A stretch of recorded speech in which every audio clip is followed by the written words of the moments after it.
ang buhay ay parang flow ng traffic. Kasi ganito yan. Meron akong realization kahapon nung nag-drive ako papunta sa Ortigas. Nakamotor ako, by the way. So, sa loob ng kalsada, may makikita ka dyan sa gilid.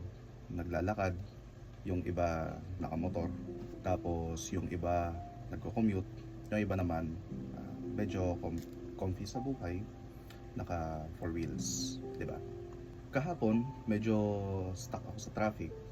Kaka-observe ko sa paligid, may biglang pumasok sa isip ko. Yung mga naglalakad, para silang yung mga tao na nag-start pa lang sa buhay.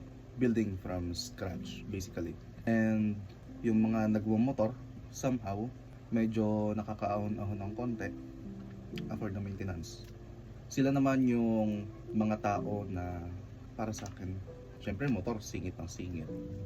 Yung kagaya ko, I'm at the age na feeling ko nale-left behind ako. Marami akong kilala, marami ng achievements, and feeling ko, I'm stuck. Ayun.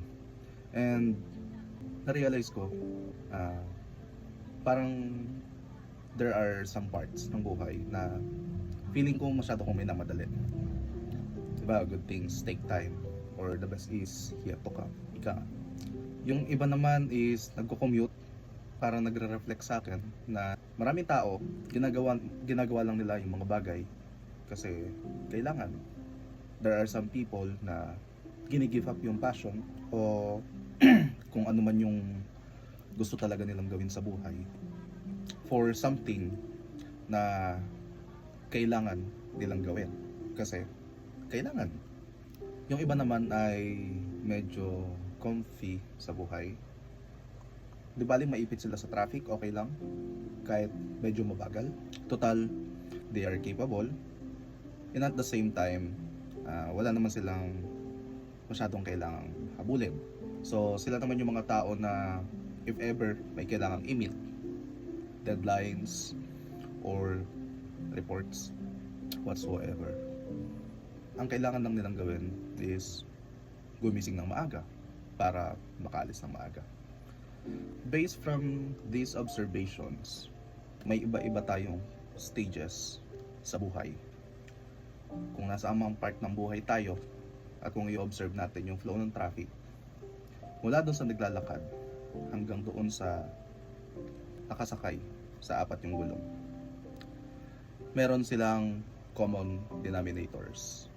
Number one, pare-parehas sila na may dinadalang problema na hindi nakikita.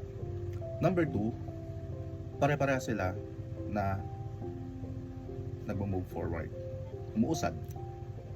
Probably, majority of them feeling nila stuck sila sa system. Pero unti-unti, dahil sa pagsisikap, umuusad.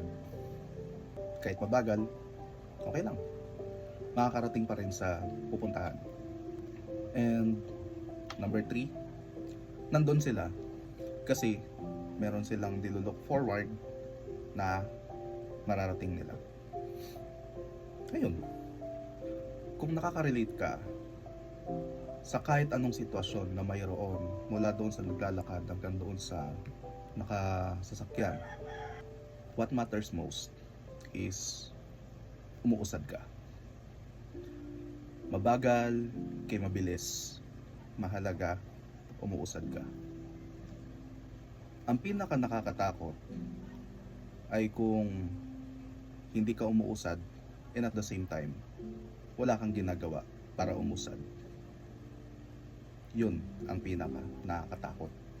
So, kung umabot ka sa part ng video na to at nakahiga ka pa, bangon na, usad na tayo.